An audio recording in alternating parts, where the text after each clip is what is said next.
Spring 1943, Berlin Naval Headquarters.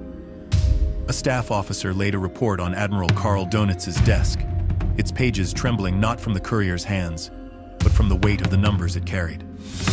American shipyards had launched more tonnage in a single month than all U-boats combined had sunk in the same period. The figures had been cross-checked, confirmed by agents, radio intercepts, and even interrogations of captured sailors. They were not propaganda, they were reality.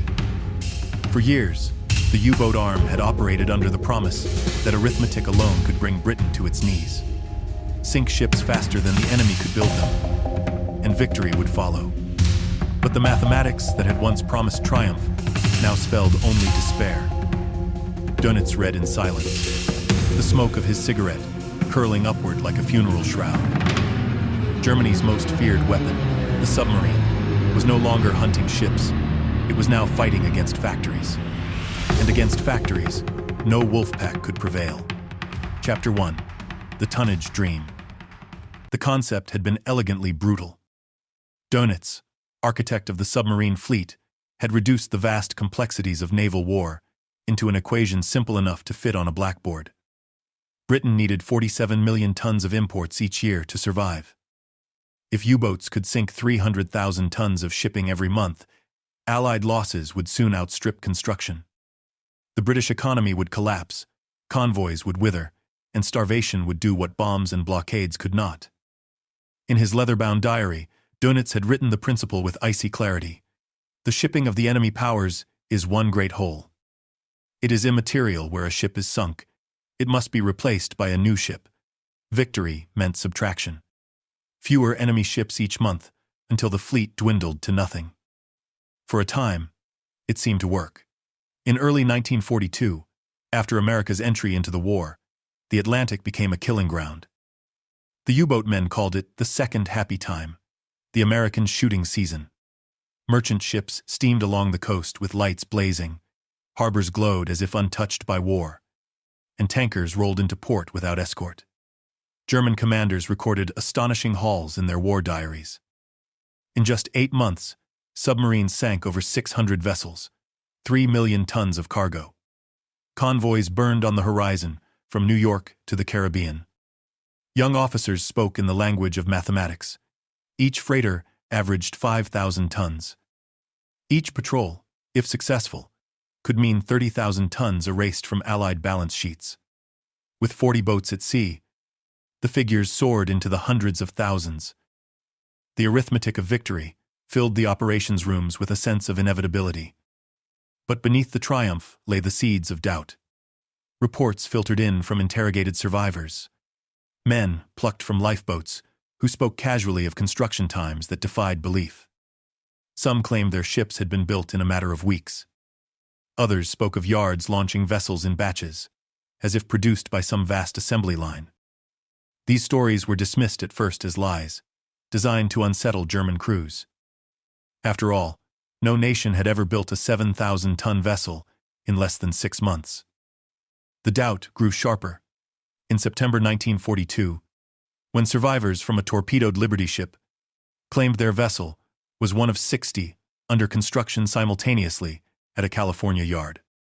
The officer who recorded the interrogation scribbled a skeptical note. The prisoner must be mistaken. Such figures are impossible. Yet the same numbers reappeared in other accounts, repeated with the casual certainty of men describing ordinary facts. By the end of that year, American shipyards were already breaking records that seemed to belong to another century. At Henry J. Kaiser's Richmond yards, prefabricated sections were welded together with astonishing speed. In November, the SS Robert E. Peary slid down the ways less than 5 days after her keel had been laid. Photographs of the launch, smuggled through neutral countries, showed vast yards filled with hulls in every stage of construction. To German eyes, the images resembled hallucinations.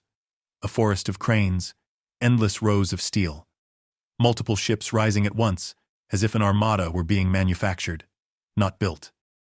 For submarine crews, still riding the euphoria of easy sinkings, the idea of ships being replaced faster than they could be destroyed seemed absurd.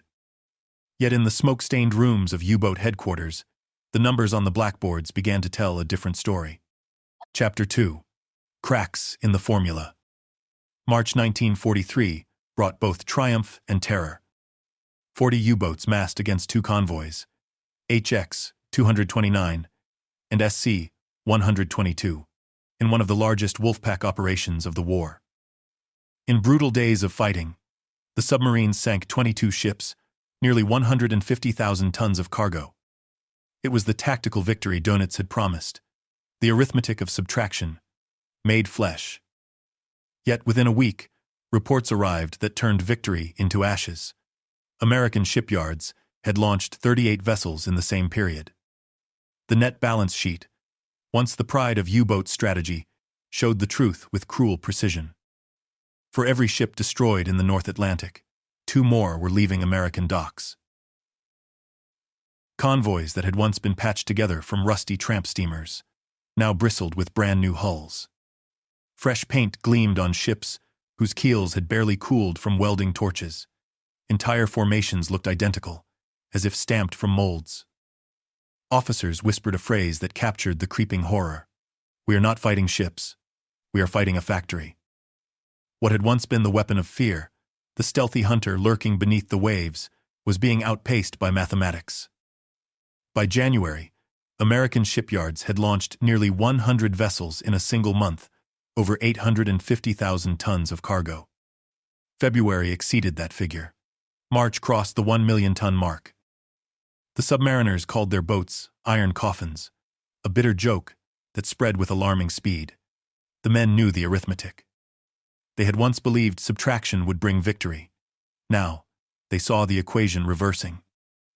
No matter how many ships they sent to the bottom, America built more faster, stronger, newer. Admiral Dönitz, staring at the blackboard in that smoke-choked operations room, understood it more clearly than anyone. The tonnage war had been reduced to numbers, and in the cold, merciless language of arithmetic, Germany had already lost. Chapter 3. The Factory Fleet. The German Navy had always prided itself on precision. Shipyards, along the Kiel Canal, or in Hamburg, turned out vessels that embodied centuries of craftsmanship, riveted hulls, complex systems meticulously assembled by skilled artisans. A U-boat itself was a marvel of German engineering, each one taking nearly a year to construct, each rivet and valve installed by hand. The submariners believed they were confronting enemy ships, built to the same standards, slow-moving freighters patched together from the tired remnants of global trade. What they did not realize was that America had transformed shipbuilding into something alien. At Kaiser's yards in Richmond, California, at Bethlehem Fairfield in Baltimore, at Todd Pacific in Seattle, the building of ships resembled automobile production lines more than naval tradition. Hull sections were prefabricated miles from the coast, hauled by train, and slotted into place by massive cranes. Welding replaced riveting, allowing men and women with only weeks of training to assemble steel plates, once handled only by master craftsmen. The sight was surreal.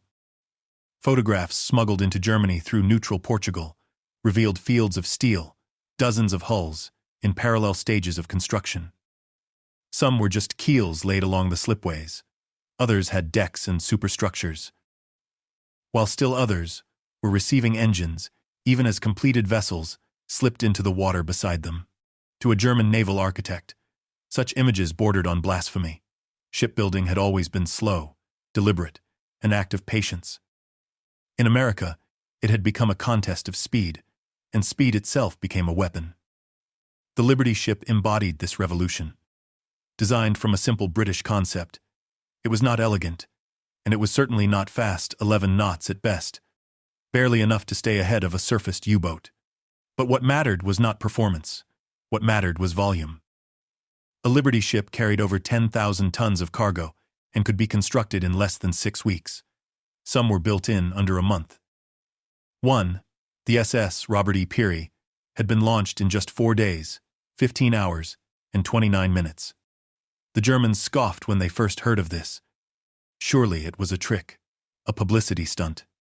But soon convoys filled with these ugly ducklings, as the Americans called them, each painted in fresh gray, each carrying tanks, trucks, fuel, or food to Britain and beyond.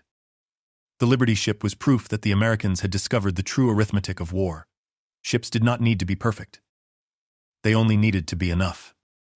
The U-boats prowled the Atlantic with growing unease. Submariners peering through periscopes began to notice convoys filled with identical silhouettes, square bows, boxy superstructures, decks stacked with cargo. One commander described the eerie sensation of watching a convoy where every ship looked the same, as if mass-produced from molds. That was exactly what had happened. The factory had reached the ocean. Behind the steel hulls lay a mobilization unprecedented in history. Over 700,000 workers labored in American shipyards by 1943. They included women in overalls, welding seams that stretched for miles, teenagers operating cranes taller than buildings, and men considered too old for war, guiding the production lines with decades of industrial experience. Many had never seen the sea. Yet their hands produced the fleet that would decide the war. For the submariners, the realization dawned slowly. At first, they dismissed these new ships as exceptions. But by early 1943, the Atlantic convoys seemed entirely populated by Liberty ships. Every sinking was answered by replacements that arrived within weeks. Where once a successful patrol meant months of impact on British supply, now it seemed meaningless. The convoy system itself had become an endless conveyor belt of steel, replenished faster than it could be diminished. And as American production accelerated, so too did despair in the U-boat arm. Chapter 4. Convoys of Steel. March 1943 should have been remembered as the high tide of the U-boat campaign. Wolfpacks assembled in the North Atlantic, striking at convoys HX-229 and SC-122 with ferocity. 40 submarines attacked in coordinated waves, sinking 22 merchant ships, 150,000 tons sent to the bottom. It was the tactical victory Dönitz had promised from the beginning. Yet the triumph was hollow. Within the same week, American shipyards launched 38 new vessels, each carrying more tonnage than those lost. The arithmetic that once favored Germany had turned against it with brutal finality. Reports from returning commanders painted a grim picture. Convoys no longer seemed weakened by losses. Instead, they appeared stronger, each crossing filled with fresh hulls, each week delivering more ships than the last. Where once the horizon burned with the wrecks of torpedoed freighters, now it gleamed with the silhouettes of new construction. Submariners whispered of futility. They risked death for each sinking, yet the enemy replaced losses effortlessly. The phrase, "iron coffins," spread among the crews, a grim acknowledgement of the 75% casualty rate that awaited them. Courage and skill could not alter the balance sheet. For every submarine that survived a patrol, another was lost. For every ship sunk, 2 new ones appeared. Admiral Dönitz, reviewing the intelligence, recognized the scale of disaster. He had once believed that 300 operational U-boats could starve Britain. By 1943, he had nearly that number at sea, yet the British Isles were more supplied than ever. The Americans had transformed the Atlantic into a production line, each convoy an extension of their industrial might. Even the convoys themselves reflected this transformation. The Liberty ships were not alone. Victory ships, faster and larger, began to appear, along with oil tankers, troop ships, and specialized carriers. The variety suggested not desperation, but confidence, the ability to tailor production to every need while still maintaining overwhelming volume. For the U-boat men, the psychological toll was immense. Sailors wrote in secret diaries of convoys that seemed endless, of horizons filled with identical hulls, of attacks that achieved nothing. One officer recorded the despair of firing his last torpedo into a freighter, only to watch a dozen more pass unharmed minutes later. The mathematics of war had turned their courage into futility. By the summer of 1943, the Battle of the Atlantic was no longer a contest of tactics. It had become a contest of production. And in that contest, the outcome was already decided. Chapter 5. The Wolfpack's Last Hunt. The Wolfpack doctrine had once been Germany's sharpest weapon. Dozens of submarines spread across the Atlantic, like hunters in a forest, converging on convoys the moment a contact was made. Radios crackled with coded signals. Commanders maneuvered their boats into position, and within hours torpedoes churned the seas. For a time, the system worked with devastating efficiency. Between 1940 and early 1942, British shipping losses mounted faster than new construction. London trembled at the possibility of starvation. But by early 1943, the Wolfpack was hunting a different ocean. The convoys no longer consisted of tired steamers patched with rust. They were lines of new-built hulls, each one identical, each one carrying cargo measured in thousands of tons. For every freighter sent down in fire and oil, 2 more slipped into service from American yards. The German sailors saw it with their own eyes.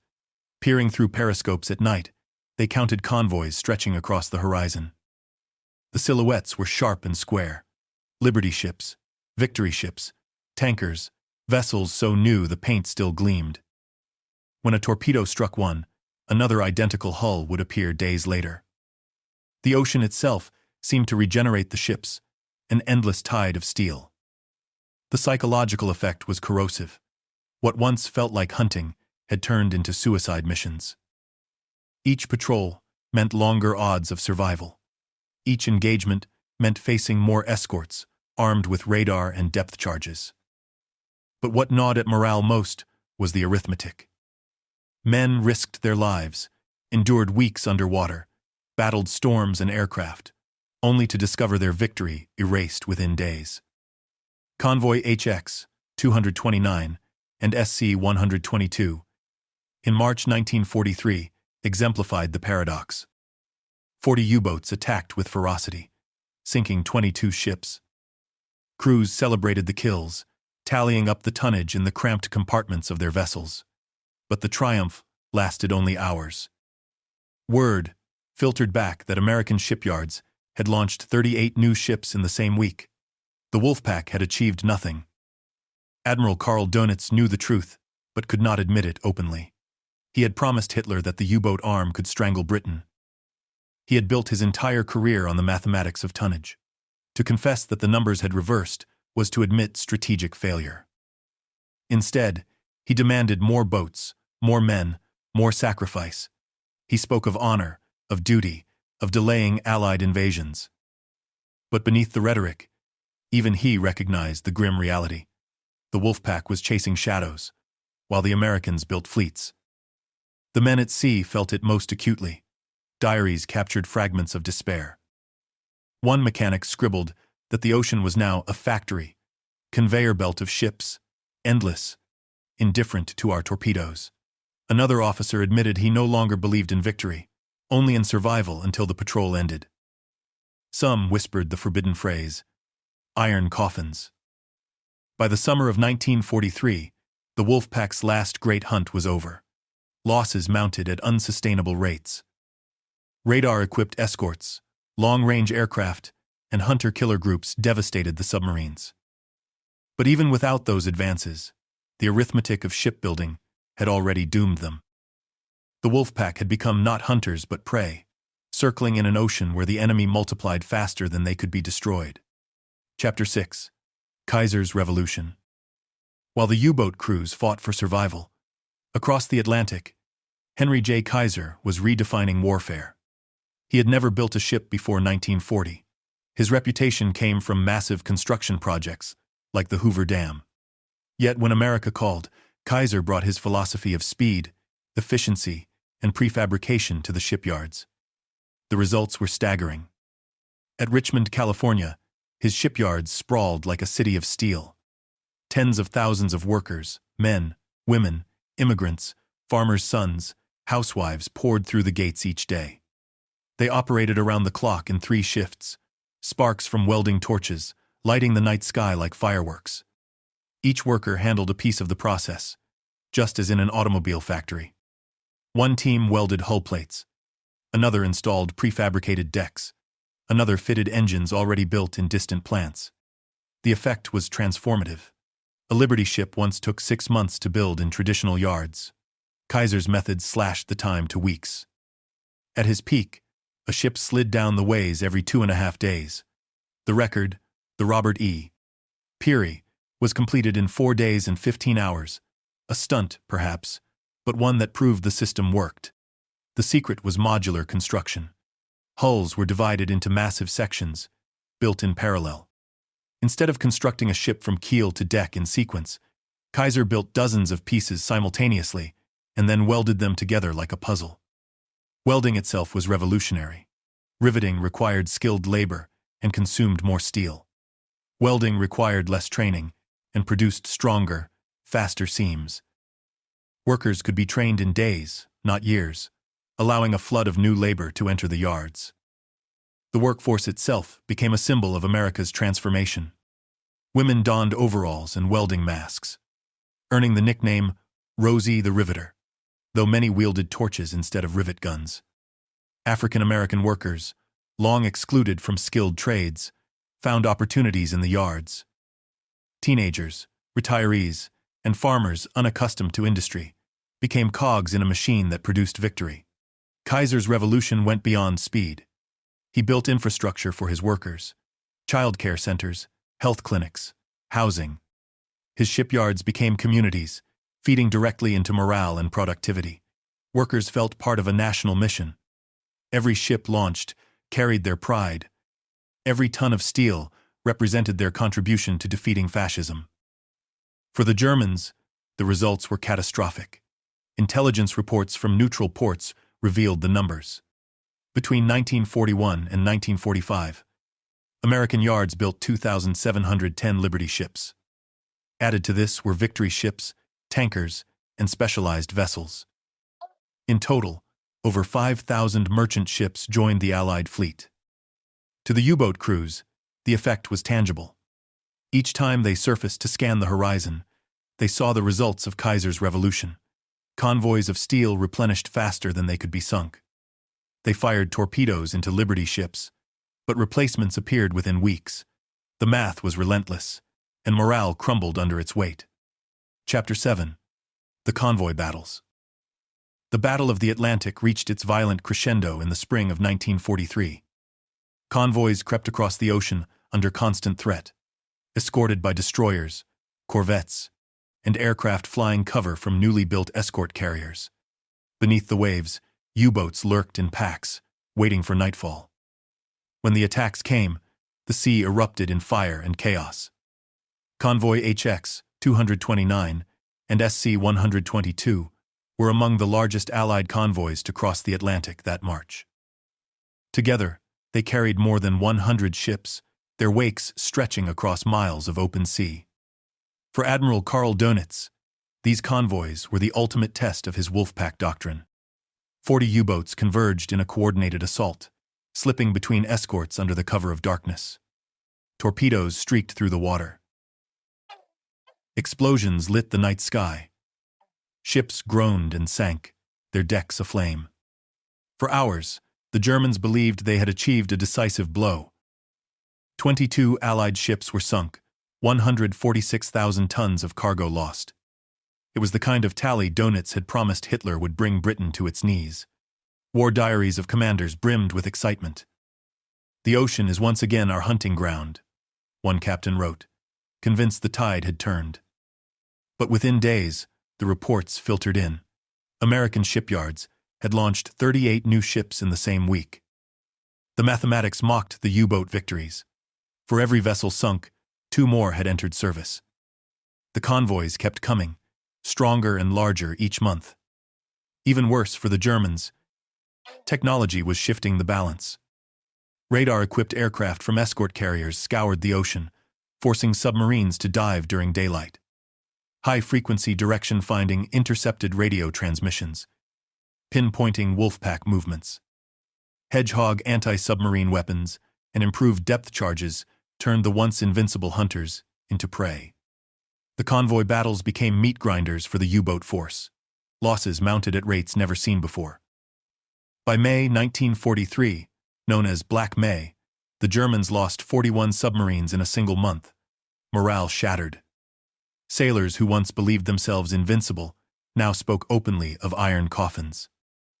The Allied convoys told another story. Each successful crossing delivered tanks, planes, food, and fuel to Britain and the Soviet Union. Each ship sunk was a tragedy, but the replacements arrived almost instantly, launched from American shipyards that functioned like factories. The tonnage war, once Germany's weapon, had been turned against them. The men who stood on freezing decks, guarding their convoys, knew the difference. They saw ships with paint still fresh from the yards, food packed in brand-new crates, equipment that had never seen rust. They watched as U-boats died in explosions that rattled the sea. The convoy battles proved not just courage but capacity.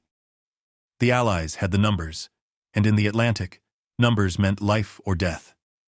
Chapter 8. Iron Coffins. For the men inside the U-boats, the war had transformed from adventure to nightmare. Early patrols had promised glory.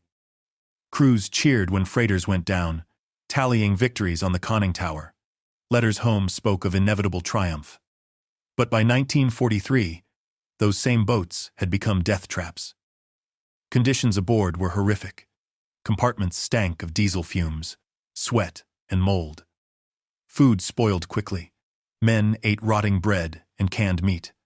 Fresh water was rationed, forcing sailors to wash in salt water, or not at all.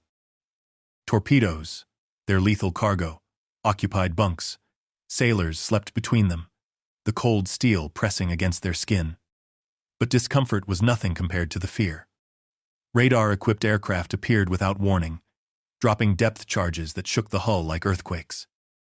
Escort ships pursued relentlessly, their sonar pings echoing through the steel compartments. Men sat in silence, sweat dripping, as depth charges exploded around them. Each patrol felt like Russian roulette.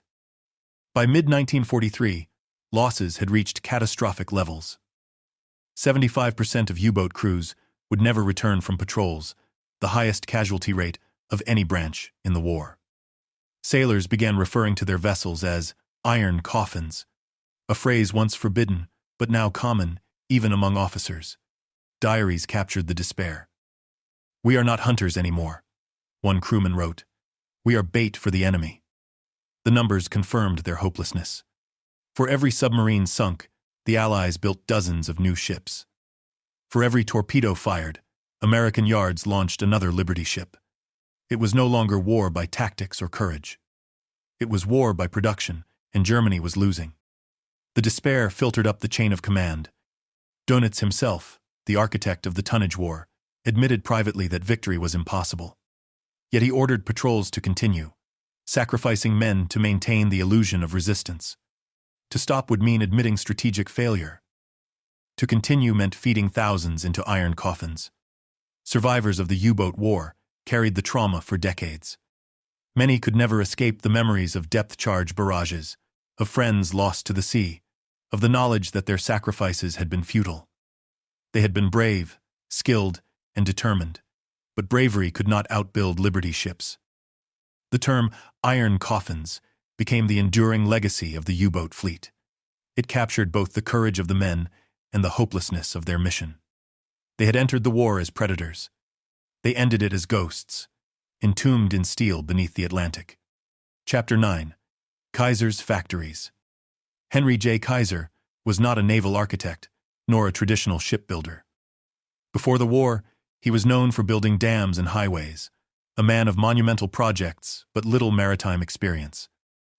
Yet when America needed ships, Kaiser transformed himself into the father of mass-produced shipbuilding. At Richmond, California, his shipyards became symbols of industrial miracles. They operated 24 hours a day, 7 days a week. Shift whistles echoed across San Francisco Bay as tens of thousands of workers, many of them women and migrants from rural America, poured into the yards. Welding torches lit the night like fireworks, sparks raining down as steel plates fused into hulls. Kaiser revolutionized the process with prefabrication. Entire ship sections were built separately: bow, stern, deck houses, then welded together like giant puzzle pieces. This assembly line method allowed multiple ships to be constructed simultaneously. The record-breaking Liberty ship SS Robert E. Peary was built in just 4 days, 15 hours, and 29 minutes. While the feat was a stunt, it proved what the method could achieve. Speed at a scale never imagined. By 1943, Kaiser's yards launched a ship every day. On some days, more than one slid down the ways, cheered on by workers who had painted slogans on the hulls, "From Richmond to Hitler, with love," built by America's women. For the Germans peering through periscopes, these were not slogans but signs of doom. The workforce itself was a revolution. Housewives became welders. Teenagers learned to rivet. African Americans, long excluded from skilled labor, found jobs that paid well and demanded skill. Kaiser even built housing projects and hospitals for his workers, pioneering systems of healthcare that would outlast the war. German intelligence officers studied photographs of these shipyards with disbelief. Where German yards employed tens of thousands, Kaiser's employed 90,000. Where German ships took months to complete, Kaiser's were launched in weeks. Admiral Donitz's staff calculated grimly. Even if every convoy crossing was annihilated, America would replace the tonnage within days. The factories were not just industrial sites, they were weapons. Every welder with a torch, every crane operator swinging prefabricated sections into place, was as vital as a soldier on the front line. Kaiser himself called it manufacturing victory, and history proved him right. Chapter 10. Liberty Ships Rising. The Liberty ship was never meant to be beautiful. Its design traced back to a British freighter from 1879, boxy, slow, and unglamorous. Yet in its simplicity lay its strength. Each Liberty ship could carry 10,000 tons of cargo. Tanks, jeeps, ammunition, grain, fuel. They were the lifeline of Allied logistics. At first, critics called them ugly ducklings, doubting their seaworthiness, but their very ordinariness was their power. They could be built anywhere, by anyone. Standardized parts meant repair was simple. If one was lost, another was already on the way. The Germans mocked them, but soon even U-boat commanders admitted they were undefeatable, not in combat, but in numbers. Each launch ceremony became a spectacle. Crowds gathered to watch as champagne bottles smashed against steel hulls, and yet another ship slid into the water. For the workers, it was proof of their contribution. For the German Navy, it was another nightmare. The Liberty ships turned war into an equation the U-boats could not solve. For every vessel sunk, more were already steaming toward the Atlantic. By war's end, 2,710 Liberty ships had been built. Together, they carried millions of tons of supplies, enough to feed armies, fuel navies, and rebuild shattered nations. They were not perfect. Many were lost to torpedoes, storms, or structural failures. But as Admiral Dönitz himself admitted after the war, their strength was not in design, but in mass. Sailors aboard Liberty ships often wrote of their pride.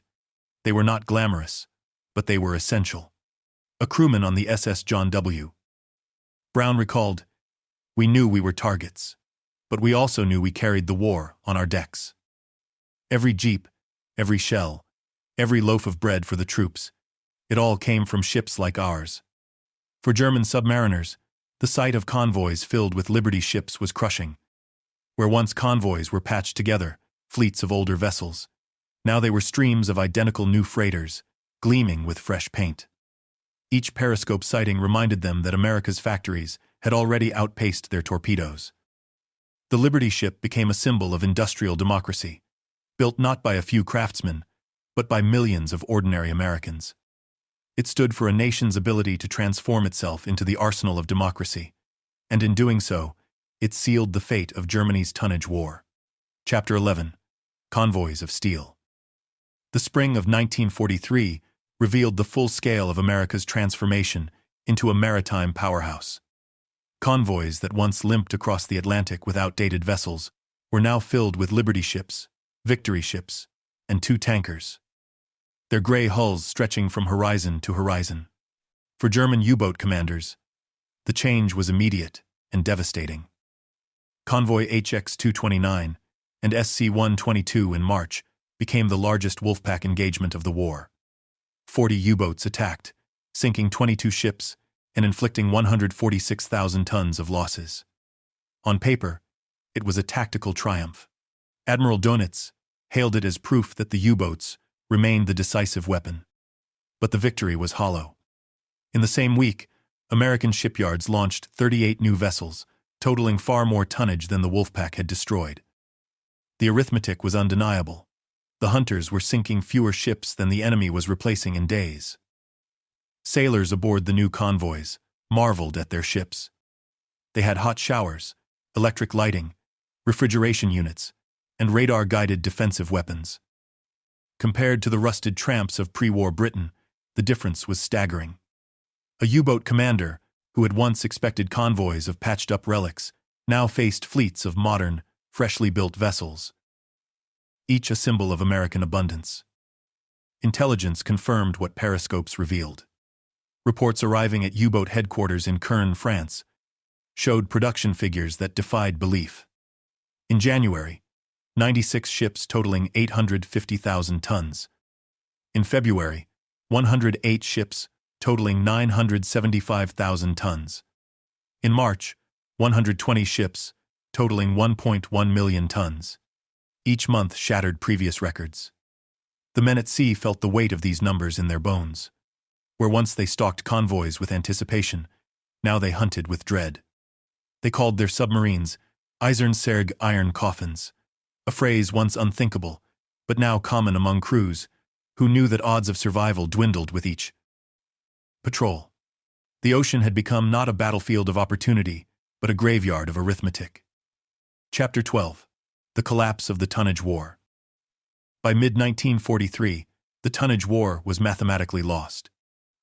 German strategy had rested on a simple equation: sink more ships than the Allies could build. But America had rewritten the rules. Instead of thousands of tons replaced each year, millions poured from shipyards every month. Instead of crews stretched thin, hundreds of thousands of workers churned out hulls, engines, and prefabricated sections like clockwork.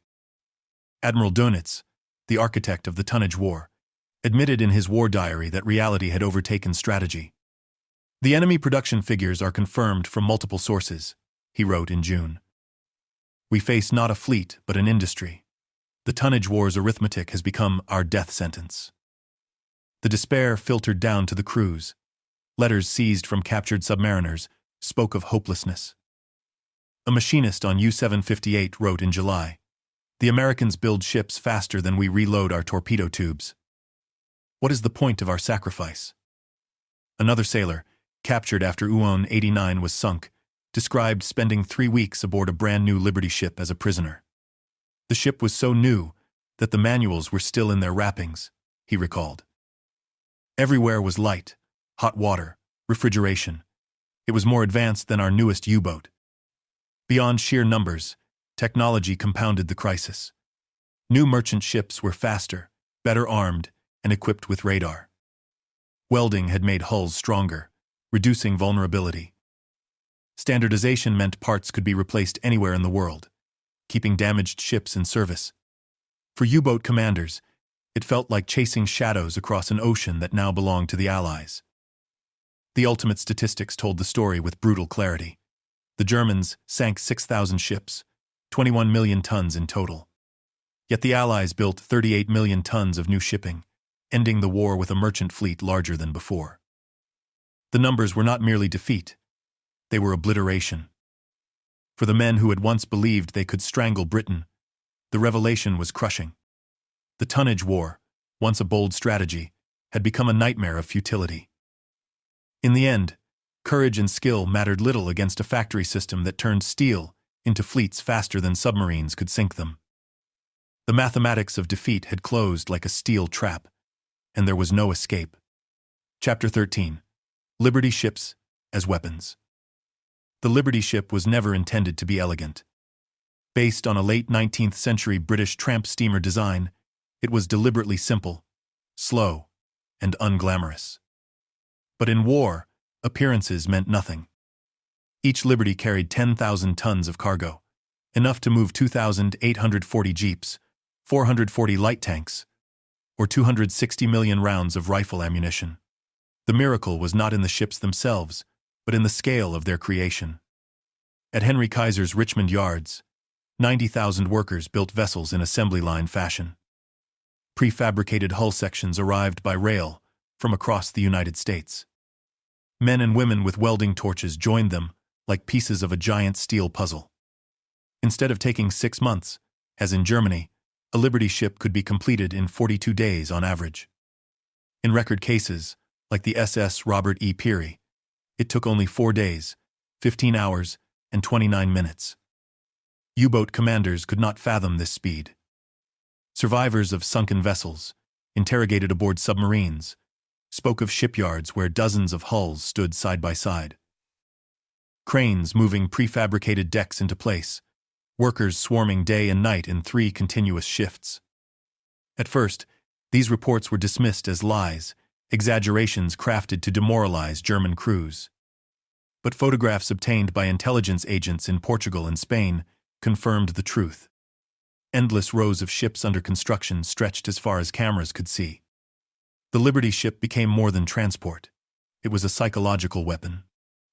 Submariners reported the horror of sinking one, only to learn that 3 more had launched that same week. The individual ship mattered little.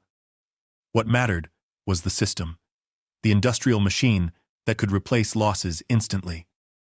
As one U-boat officer later said, "We were sinking shadows. The real enemy was the factory." For German sailors, accustomed to the pride of precision engineering, the crude Liberty design was insulting. Yet by 1945, 2,710 had been built. Many lasted decades, serving into the 1960s, a living reminder of America's industrial triumph. What Germany mocked as emergency trash became the steel avalanche that buried their submarine fleet. Chapter 14. Factories as Battlefields. The tonnage war had begun as a naval strategy, but by 1943, it was decided on the factory floor.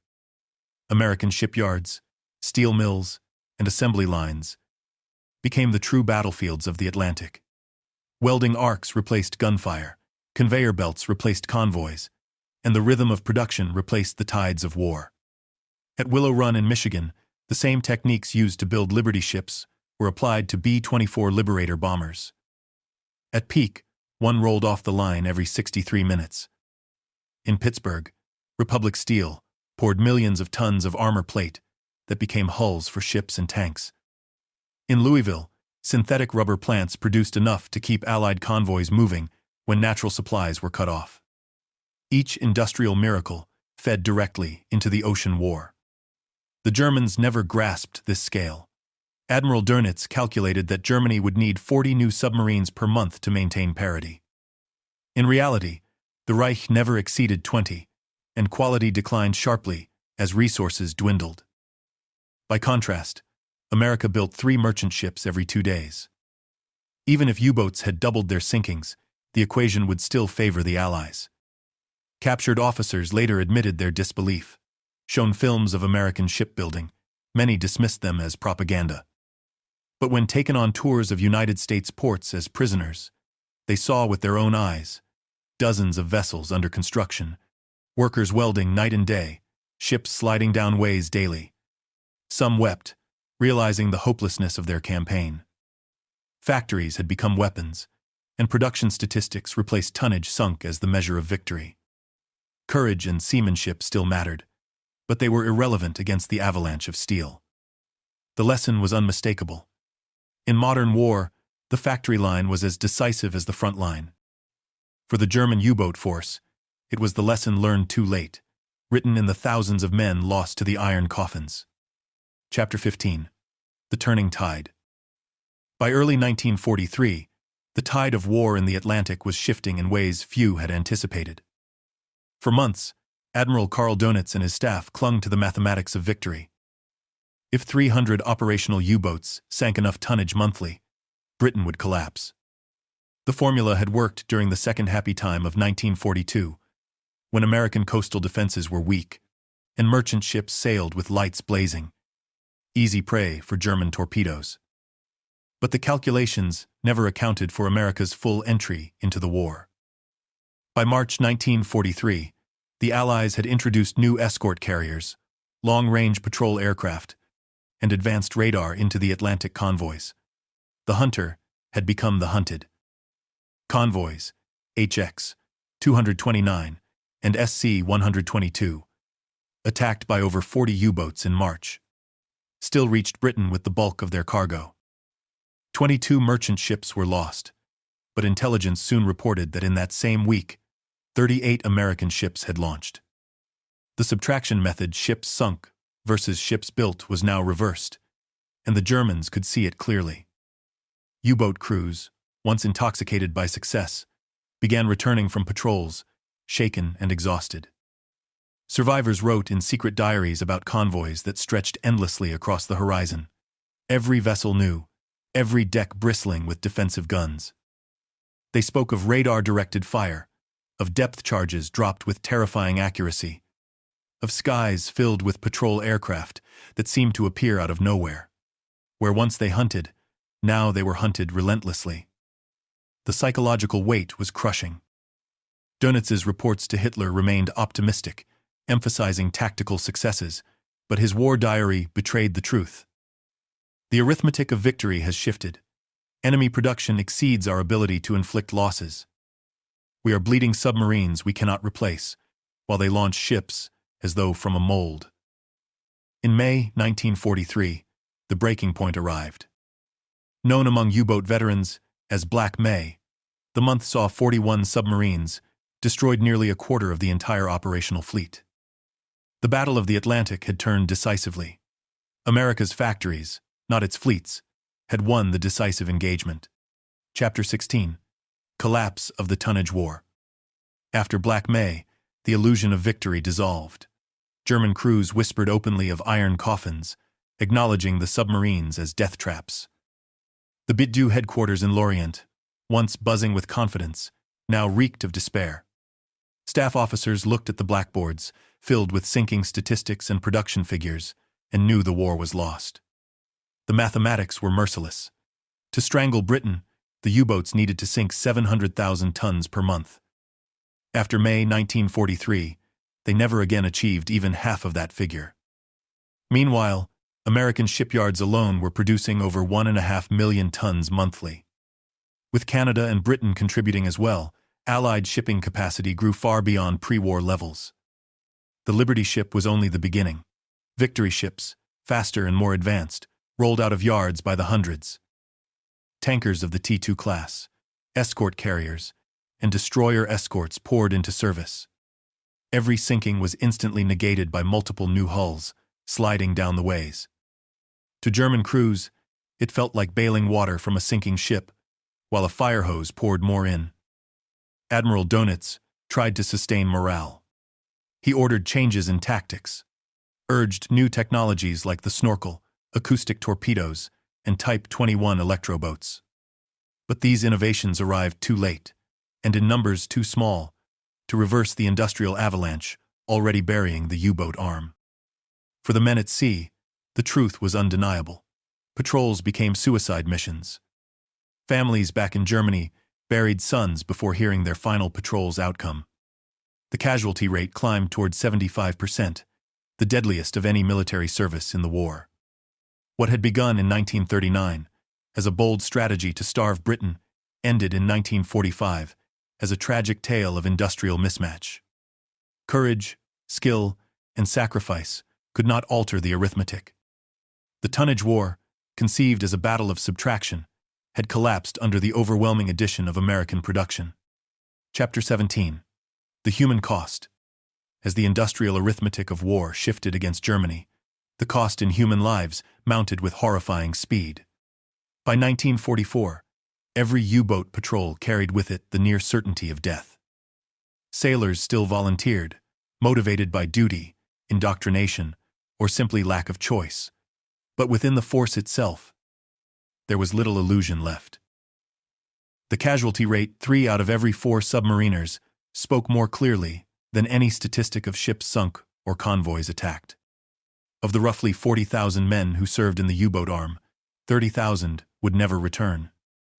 No branch of service in any nation during the Second World War endured such devastating losses. For young recruits, The glamour of earlier victories had long since vanished. What remained was the cold knowledge that theirs was a one-way voyage. Families at home endured the toll as well. Telegrams announcing lost submarines arrived with such frequency that coastal towns like Kiel, Wilhelmshaven, and Hamburg sank into quiet mourning. Mothers hung photographs of their sons in uniforms beside empty chairs. Wives raised children alone, clinging to the hope that their husbands might be among the few taken prisoner, rather than claimed by the sea. The Reich itself sought to glorify these losses, proclaiming each death a heroic sacrifice for the fatherland. But privately, even Nazi officials knew that morale was collapsing. The men themselves gave the most honest testimony. Secret diaries, discovered decades later, revealed despair that no propaganda could disguise. Sailors wrote of endless patrols where the ocean seemed filled not with prey but with enemies. Depth charges hammered steel hulls day and night. Sleep became impossible. Fuel and torpedoes ran low long before targets were sighted. Men spoke of hearing the creak of rivets, the groan of pressure hulls, and knowing that every dive might be their last. What had once been the elite of the Kriegsmarine was now a doomed generation. They had been promised triumph through mathematics, sink ships faster than they could be built, but instead found themselves trapped inside iron coffins, victims of an equation they could never escape. Chapter 18. Legacy of Industrial Defeat. When the war ended in May 1945, Admiral Karl Dönitz briefly became head of the collapsing German state. His U-boat arm, the pride of the Kriegsmarine, lay shattered. Of the 1,162 submarines commissioned, 777 were lost. The survivors were scuttled or surrendered, mute monuments to a failed strategy. Yet the story did not end with military defeat. The legacy of the tonnage war reached beyond the ocean battles into the realm of historical memory. Historians later recognized the campaign as the ultimate demonstration of how modern war had been transformed. No longer could tactical brilliance or courage alone decide a conflict. Industrial capacity factories, assembly lines, prefabrication methods, and sheer productive scale had become the decisive weapon. For Germany, the lesson was bitter. Its shipyards, skilled but artisanal, could never match the mass production unleashed by Henry J. Kaiser and American industry. For the United States, the Liberty ship stood as both symbol and instrument of victory. Ugly, simple, and unglamorous, yet built in such staggering numbers that they overwhelmed the enemy. Only two remain today, the SS John W. Brown and the SS Jeremiah O'Brien, floating memorials to a time when welding torches and conveyor belts proved more powerful than torpedoes. For the men who had served in the U-boats, the defeat left scars that lasted lifetimes. Many carried guilt, not only for the comrades lost, but for realizing too late that their sacrifice had been futile. At veterans' reunions decades later, they spoke not of glory, but of futility, of watching endless convoys of new ships streaming past while their torpedoes ran dry. They acknowledged a truth their leaders had hidden from them, that they had been magnificent warriors sent to fight an unwinnable war against a factory system that produced steel faster than they could sink it. The Battle of the Atlantic ended not with a single decisive battle, but with an industrial avalanche. The mathematics of tonnage, once Germany's weapon, became its death sentence. And in that reversal lies the enduring lesson. In the age of total war, victory belongs not only to the brave, but to the productive. Not to those who can destroy, but to those who can build. If you've come this far, you know that history is never just about battles. It's about ideas, about strategy, and about the unexpected places where wars are truly decided. Factories, statistics, and industrial imagination changed the 20th century forever. Don't forget to subscribe to the channel for more deep dives into the past. Hit the like button if this story brought you new insights, and leave us a comment below. What struck you most about this industrial battle? Or tell us what other topics in history you'd like to see uncovered here. We'll bring them to life.